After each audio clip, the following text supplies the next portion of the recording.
I'd like to order lunch for the next 10 years. Is that possible? On the brink of closing, my family's diner was in a tough spot. The one who placed the order was a woman as beautiful as a model. Faced with this unexpected order, both my parents and I were stunned. Then, the woman who ordered started chuckling at the sight of us. Is 10 years too short? How about 30 years? Seeing her mischievously smiling, I was reminded of an old friend. My name is Michael. This year, I'll turn 29. Currently, I work at my family's diner, run by my dad, mom, and me, a family of 3. We're not rich, but we're happy. Our diner is a local eatery, frequented occasionally by my high school classmates. I grew up in this neighborhood. I attended a local public high school. I wasn't particularly bright, but I spent 3 fulfilling years having fun with my classmates. There was a girl I was interested in. Her name was Emily, and we were in the same class for 3 years. She was slim and pretty, like a model. On the other hand, I wasn't much of a looker. I didn't have enough confidence to pursue someone out of my league. What concerned me was her pale complexion. Emily was popular with the boys. She was respected by the girls, but no one seemed to notice her pallor. But I couldn't bring myself to mention it. In that way, I couldn't take my eyes off her. In high school, we brought our own lunch. My mom always nagged me to eat 3 meals a day, no matter what. Being from a diner family, my lunch was always hearty. It was enough to satisfy any growing boy. However, Emily always skipped lunch. One day, I asked one of her close friends about it. Why doesn't Emily eat her lunch? I somehow felt uneasy asking her directly.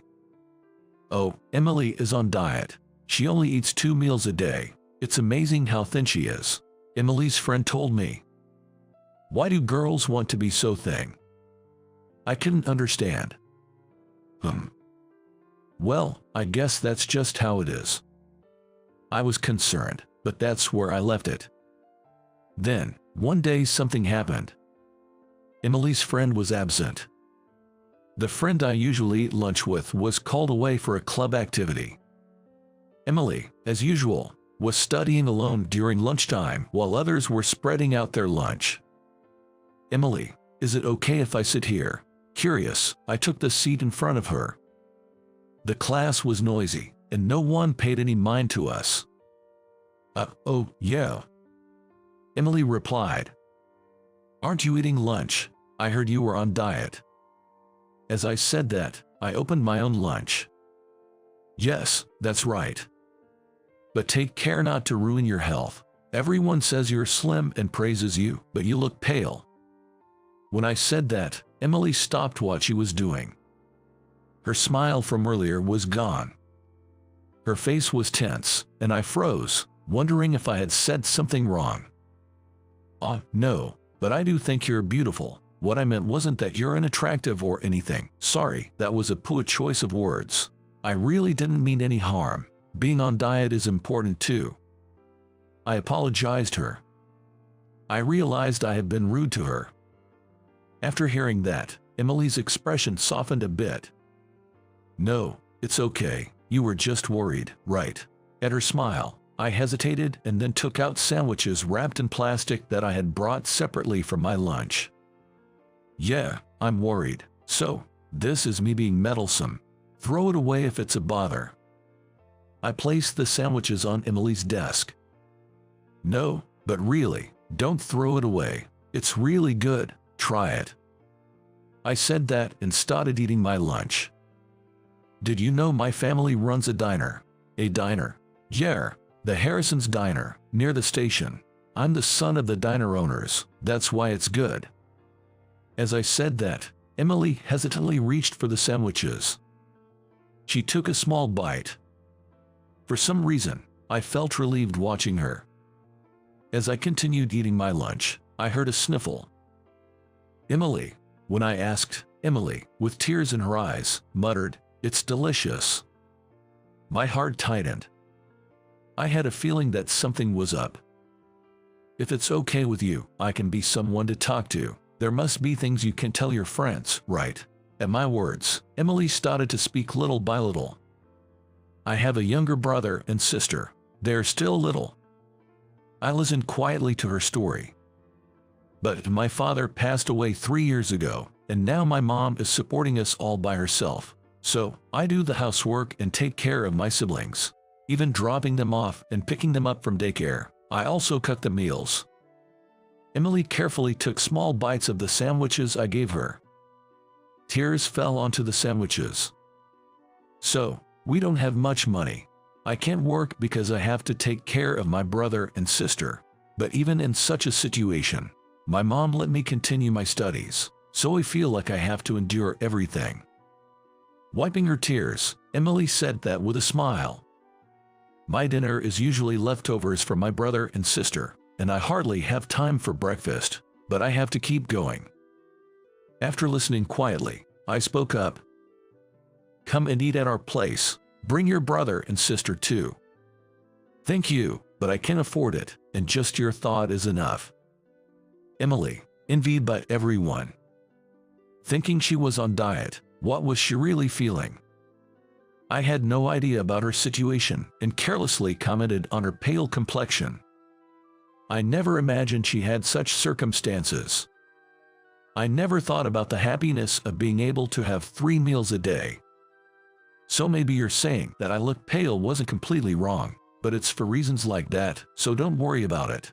Thanks for worrying about me. You're the only one who noticed, Michael. It surprised me. Emily said, smiling. I couldn't smile. Don't worry about it, that's impossible, of course. After hearing about her situation, I racked my brain, though not the brightest, wondering what I could do. But there's not much someone like me can actually do. So, I simply thought of helping her. Emily, here you go. The next day, when lunchtime came, I approached Emily and placed a sandwich on her desk.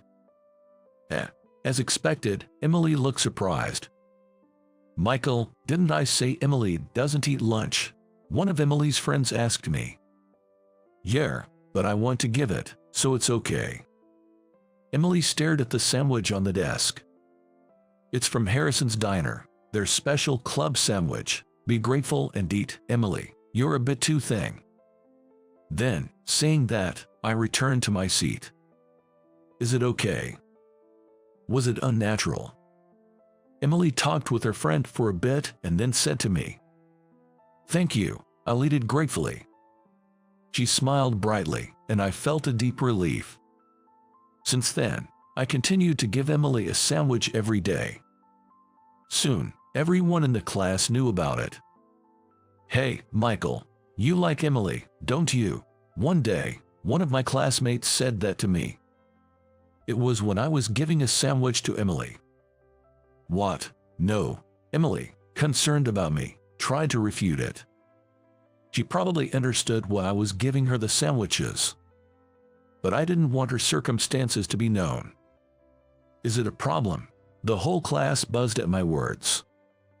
You're silly, right? If you're trying to impress Emily, there are better things than carbs every day. If you really liked her, you wouldn't do that. The classmate mocked and ridiculed me. But I retorted. I'm the son of the Harrison Diner. I'm just giving her the sandwiches I think are most valuable. At that, the classmate tried to mock me again, but Emily's friend countered with a solid argument. It's none of your business, right? Thanks to that, no one else said anything to me.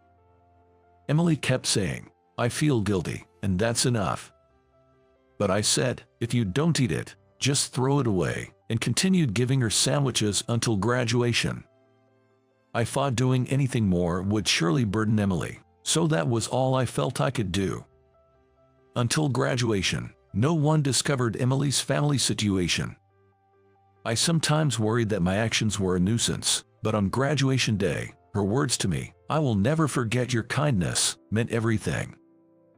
Afterward, I went to culinary school. I got my chef's license and started my journey as a cook, aiming to protect our precious family diner. Harrison Diner.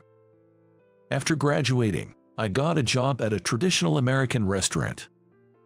There, I learned the basics of American cuisine. I could have joined a family business right away, but my dad was still active. Mom was also working hard alongside Dad.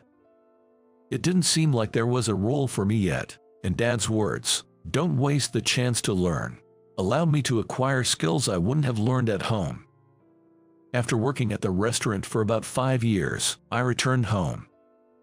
At first, there were clashes with Dad over the differences between the traditional restaurant and our diner.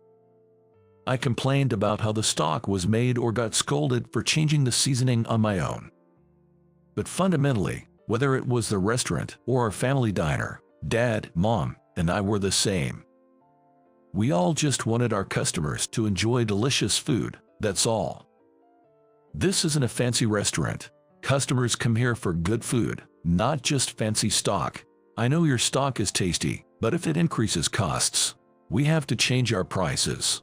We have our own way of doing things. Don't compare us to others. That's not why I told you to learn, Dad said. These words made me reflect deeply. Without realizing it, I had been comparing our diner to the restaurant. I was trying to change what was good about our place. Sorry, I was wrong, I apologized. Dad silently accepted my apology. Seeing this, Mom just quietly smiled, looking pleased. From then on, I saw Dad as my master and learned cooking from him. Of course, my experience in the restaurant wasn't wasted. I learned to make dishes using stock ingredients and to add vegetable scraps to the stock, among other things. The stock has more depth now, Dad acknowledged. We became partners in protecting Harrison Diner. But those days didn't last long. Though we were in a prime location near the station, the competition was fierce. Just about 2 years ago, a fast food chain opened, and about a year ago, a family-style restaurant. The arrival of these two competitors clearly dealt a major blow to our business. Office workers preferred the quick service of the family-style restaurant, and students liked the hearty meat and fried food of the fast food chain. To adapt, we introduced quick-serve pasta and started offering takeout, including fried food combos aimed at students. However, we couldn't compete with the chain stores that offered cheaper meals due to their bulk purchasing power. This diner, where I grew up since I was little. As I grew older, I worked alongside Dad, trying various strategies to keep it going. But the number of customers dwindled, and we had many days that felt like we were closed even when we were open. Our regulars and friends who occasionally visited would say, "Don't give up, and keep going," but it was hard to know what more we could do. That day, we had no customers at all. The diner was eerily quiet during lunchtime. "Maybe we should close the diner," I said that, and Dad responded, "Yeah, I think so. We've reached our limit." His voice, resigned and sad, echoed in my heart, and Mom just looked down. I felt like crying seeing the two of them like that. "Sorry, I know, you did your best, but sometimes things just end, no matter what." Dad patted my shoulder. He was probably more inclined to cry than I was. The silence was broken by the sound of the door opening. We instinctively looked up. "Hello," I said brightly, as if to blow away the heavy air from earlier. Even if we were closing, I wanted to cherish every customer until the very end. "Hello, how are you?" echoed Dad and Mom, also brightening up. The person who entered wasn't a regular. She was a slender, beautiful woman I didn't recognize. "Please, have a seat here," Mom offered. As she removed her sunglasses, the woman said, "No, I'm not here for a meal." Dad, Mom, and I froze at her words. Then, the woman looked at me and smiled. "I'd like to order lunch for the next 10 years, is that possible?" I blurted out, surprised. Both of my parents were equally stunned by this unexpected order. Then, the woman chuckled at our reaction. Is 10 years too short? How about 30 years? She joked with a mischievous smile.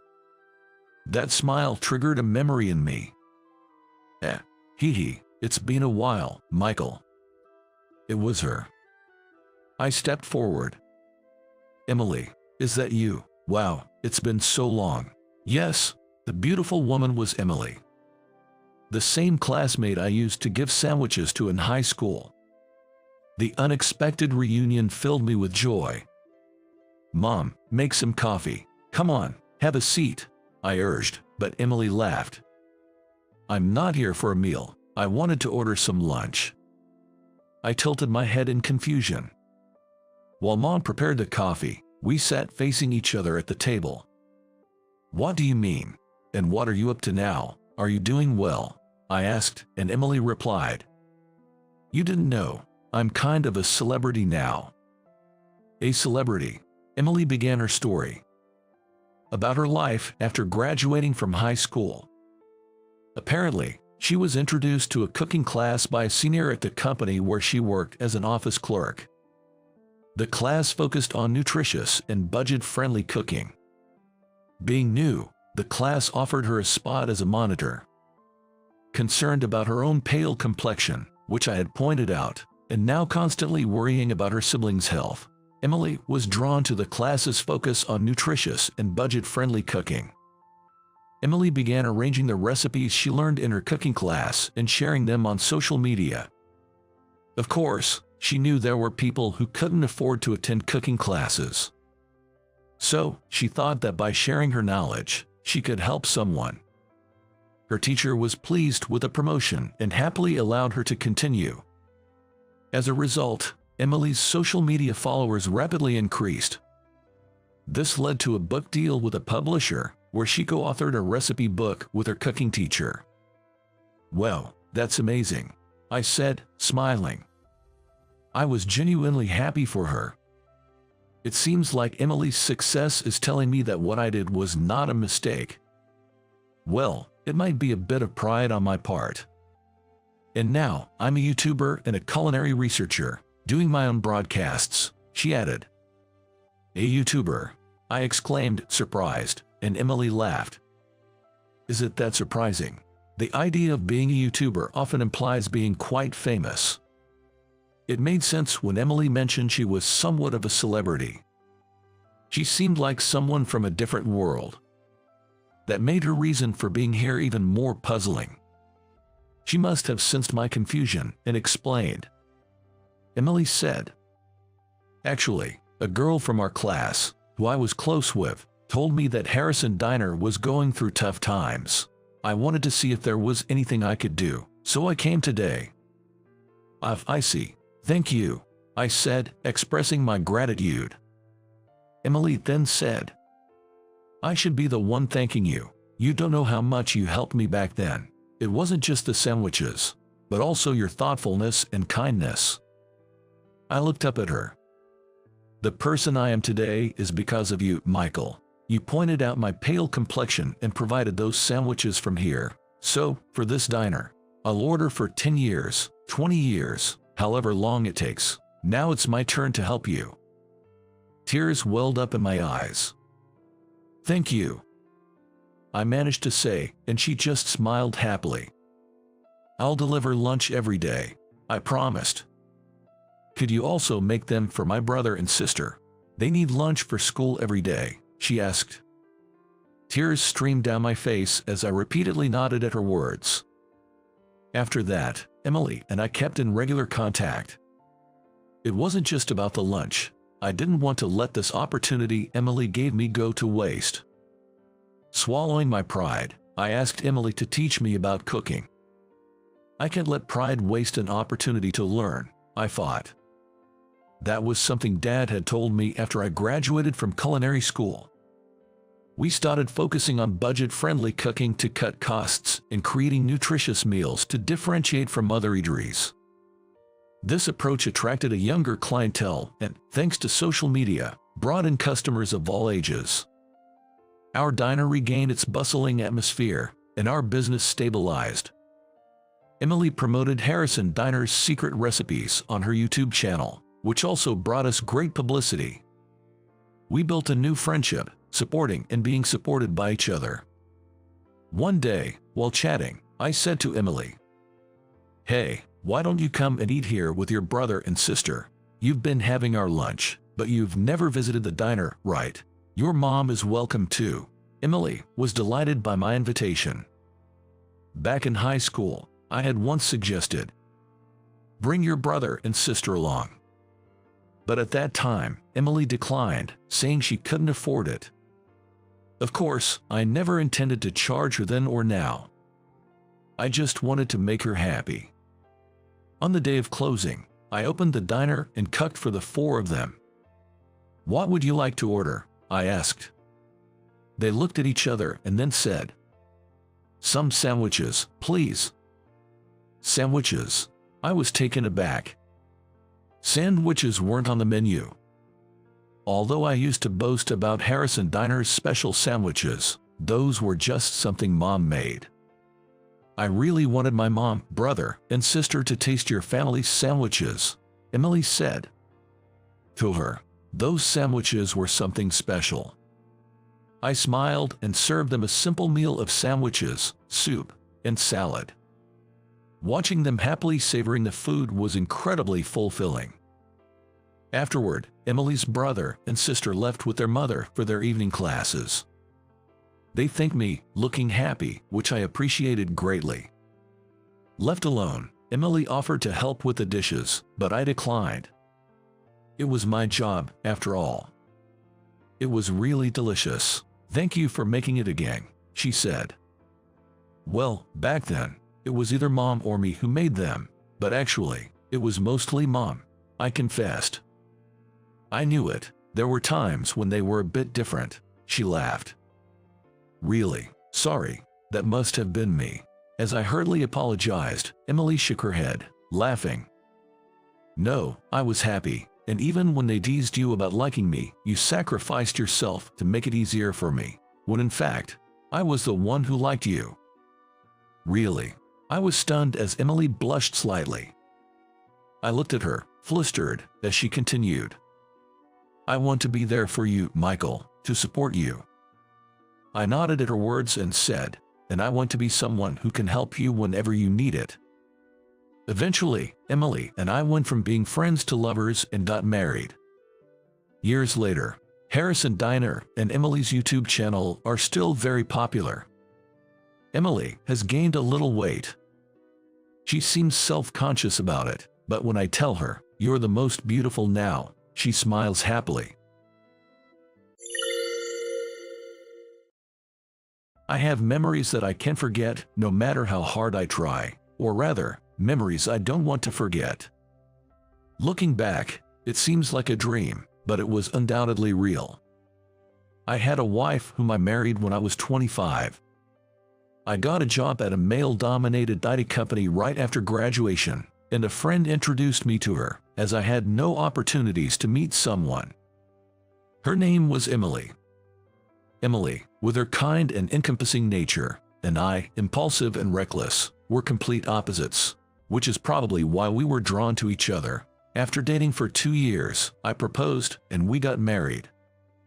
Emily worked at a pet store with a shifting schedule, which didn't align well with my weekends off, but we managed to share household chores and initially got along well.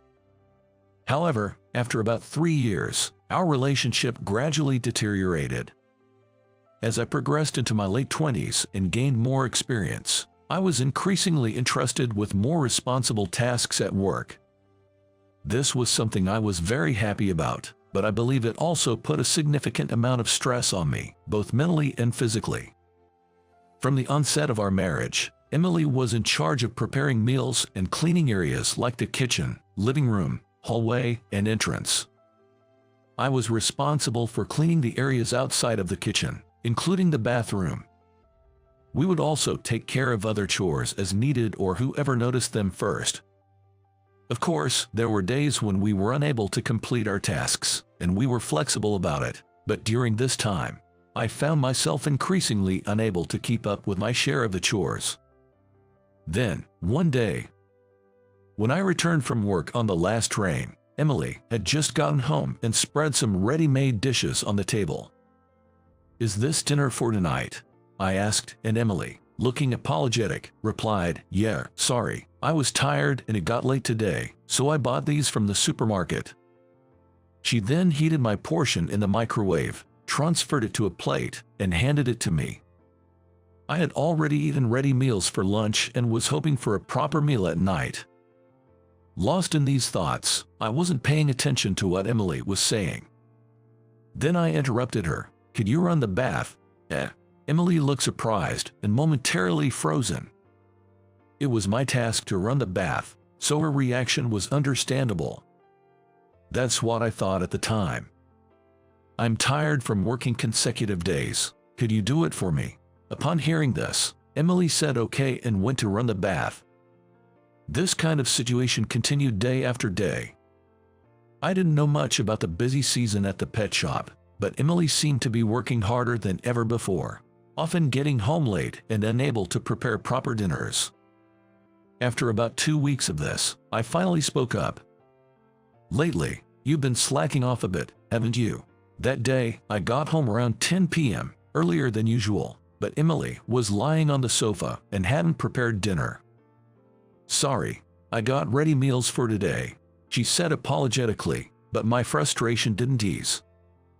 "I'm busy too, you know, but if we don't do what we need to, we can't keep our life together. Let's try to do our part, all right?" Even though I said that, Emily only replied with "I'm sorry," and after that, she hardly ever prepared meals anymore.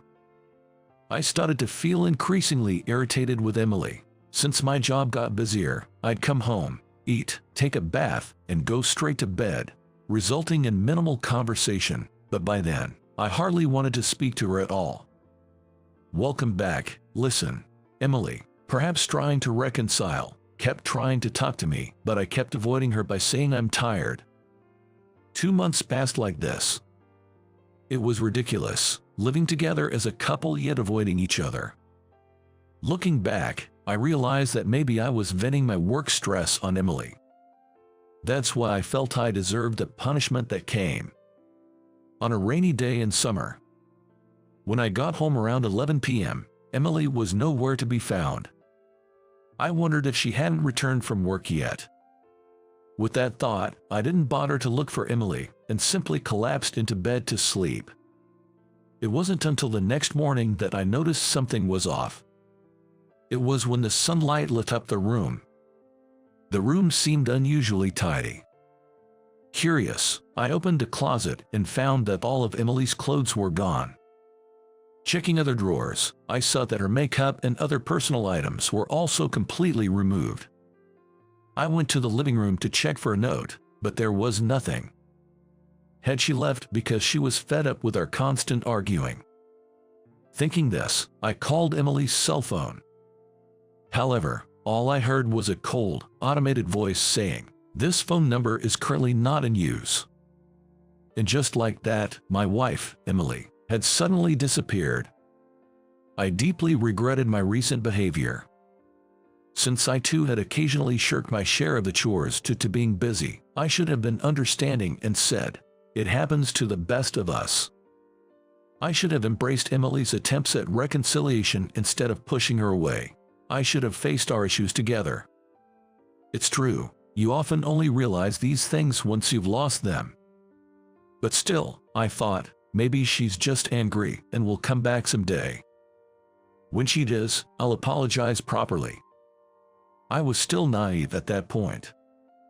A month passed since Emily disappeared. My busy work schedule finally slowed down, and I had more idle time than usual. This situation led to me spending more time than ever thinking about Emily, and I was haunted by the anxiety that she might not return. Then, in my mailbox, I found an envelope without a name on it. Since there was no stamp, it was clear that it had been delivered directly. After I got home, I opened the envelope to find something shocking inside. A divorce petition. For a moment, I thought it might be some kind of prank, but there was already Emily's signature on one side. It was unmistakably Emily's handwriting. I searched the envelope for anything else, but there was nothing. Why? How could this happen? My behavior had hurt Emily so much that she wanted a divorce. But I wished she had at least told me face to face. The idea that everything would end without any real communication, just with a single piece of paper, was unbearably frustrating. I had only visited Emily's family home once, far away, and didn't even remember the address or phone number. Seeing how the letter was delivered directly, without any chance of tracking through a postmark, it was clear that Emily didn't want to see me. The thought that I had driven away someone I once loved so deeply was incredibly painful. But there was no way to persuade her anymore. For months, I couldn't bring myself to sign the divorce papers, but when Emily didn't return even on our 5th wedding anniversary, I finally accepted her decision. I signed and submitted the divorce petition. I never thought that I would be back at this place where we had once happily submitted our marriage registration, only 5 years later. Tears naturally fell from my eyes. 3 years have passed since then. I still haven't been able to give up on seeing Emily again, and have told mutual friends to let me know if they hear anything about her. I even visited her hometown in Nebraska, but still couldn't find where she was. During this time, I heard from a friend living in California that they had seen Emily. I thought she might not want to see my face anymore. I thought about it, but I knew I couldn't move on without seeing her and hearing her true feelings. And I desperately wanted the chance to apologize. If I became a burden, I decided I would leave immediately. With that in mind, I headed to California. Of course, it wasn't easy to find someone in a crowded city like California. I spent a whole day wandering around the station where my friend's friend had seen her. It feels like I'm stalking her. Just as I was coming to my senses, wondering if I should go back, feeling disheartened, a familiar face passed by right in front of me. She didn't seem to notice me, but it was definitely Emily. There was no mistaking it.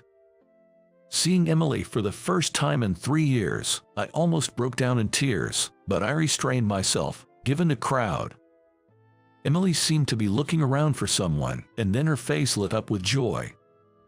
She found her mother and a little boy who ran up to her, exclaiming, "Mommy."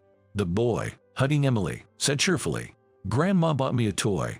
"That's great. Did you say thank you?" Emily asked the boy with a gentle, maternal smile I hadn't seen before, lifting him up in her arms. Emily, had she remarried? All this time, I had clung to the selfish hope of meeting her again, apologizing, and perhaps starting over. I had never imagined that Emily could have remarried and started a new life. Realizing this, I knew there was no point in meeting her. Why disturb her happiness by bringing up painful memories? There was no place for me in her life anymore. I remembered living with Emily but couldn't recall the last time I saw her smile like that. If she looked so happy now, I had to be glad for her. But part of me wished I had been the one to make her smile like that. No matter how much I regretted my past mistakes, I couldn't turn back time. As tears threatened to spill, I turned away from Emily and her family, heading toward the station restroom. That's when. "May I have a moment with you?" When I was called from behind and turned around, there stood Emily's mother. There was no sign of Emily or the little boy next to her, leaving me with a mix of relief and disappointment. "You are Nate, right?" she asked, recognizing me. "It's been a while," I replied. Emily's mother suggested we talk at a nearby cafe. As soon as we sat down, she apologized. "I'm sorry for what my daughter did 3 years ago." "No, I'm the one who should apologize for making Emily suffer," I said. I had so many questions. Why did Emily leave without a word? How is she living now? Was that boy really her child? But it felt intrusive to ask. Then Emily's mother asked, "Why are you here today?" But I couldn't immediately answer her question. I was worried that it might seem strange, even creepy, that I had come all the way to California to seek out Emily after we had separated 3 years ago. Yet, if I really wanted to see Emily, should I be honest about it? Once again, I found myself in a dilemma. Then, Emily's mother gently asked, "Did you come to see Emily?" Finally, I admitted, yes, I wanted to talk to her again, to apologize. Then, Emily's mother said something surprising. "Please, meet with Emily." Really? I thought for sure I would be rejected, thinking she had moved on to a new path in life. "But you need to do this, so you can both move forward," she said. Those words brought me both happiness and a twinge of pain. It felt as though she was saying she wanted her daughter to settle the past and find happiness in her new life. Eventually, Emily's mother said she would talk to Emily, and we arranged to meet at this cafe the next day at 2 p.m. I was happy to see Emily, whom I had longed to meet, but the thought that this might be the last time made me feel somewhat sad. The next day, as I waited at the promised place, Emily arrived. "It's been a while," she said, sitting down without looking at me. Maybe she really didn't want to see me. I knew that much since the moment she initiated the divorce. Determined not to have regrets, I decided to express my feelings. "Thank you for coming today. Since the divorce, no, since you left, I've been full of regret. I was so wrapped up in my own pain. I never tried to understand your feelings. I think that only made things harder for you. I'm truly, truly sorry. I've wanted to apologize for so long." I apologized to her. Wait, look at me. I'm the one who should apologize for leaving silently. I didn't have the courage to confront the situation. Emily then shared her feelings from that time. We both became busy with work, and I knew we were drifting apart. I was probably just as self-absorbed. I had expected Emily to be more angry, so her calm demeanor surprised me. But that meant this was all in the past for her. In Emily's mind, it was a closed chapter. I realized that I was the only one who saw great significance in this reunion. As I thought this, back then, I was feeling unwell. This was news to me. I mentioned it a few times, but you seemed so busy. You probably don't remember. True to her words, I didn't recall at all. So, I couldn't prepare meals properly, and I just felt so down, thinking you were fed up with me. Hearing this, I remembered how Emily often lay down, unable to cook meals every day. "I'm sorry for not noticing. Are you okay now? Was it an illness?" Caught up in my own work stress, I hadn't even noticed Emily's health issues. I was the worst husband. That's why she divorced me. It wasn't an illness, I was pregnant. It took a while for my brain to process her words. What? That was all I could muster, sounding foolishly surprised. "It was your child," Emily said, tears welling up in her eyes. Really? Still shocked, I watched as Emily, tearfully, continued her story. "When I felt something was wrong, I went to the hospital and found out I was pregnant. I was so happy. I thought maybe this could bring us back to how we used to be, that this child could be the angel to reconnect us. I wanted to tell you as soon as possible and tried many times, but we never seemed to have a moment to talk properly. It felt like all the puzzle pieces were falling into place." Emily's ill health and her attempts to talk to me were all because she was pregnant with my child. Then I started feeling very alone. I wondered if you would be happy about the child, if I could be a good mother. I got scared of everything and talked to my mom. Initially, I didn't intend to leave. I just planned to stay at my parents' house for a few days. But I became too afraid to tack things out with you. I ran away. I'm so sorry for keeping silent about something so important all this time. Emily apologized again. "And the child?" I asked nervously. "It's a boy. He's 3 now and growing up healthy," she replied. "Was he the one with you at the station yesterday?" I think my voice was trembling. "Yes, that's right," Emily replied. Upon hearing her words, tears uncontrollably started flowing from my eyes. The image of that child, who had clung to Emily calling her mommy, was still vivid in my mind. That was my child.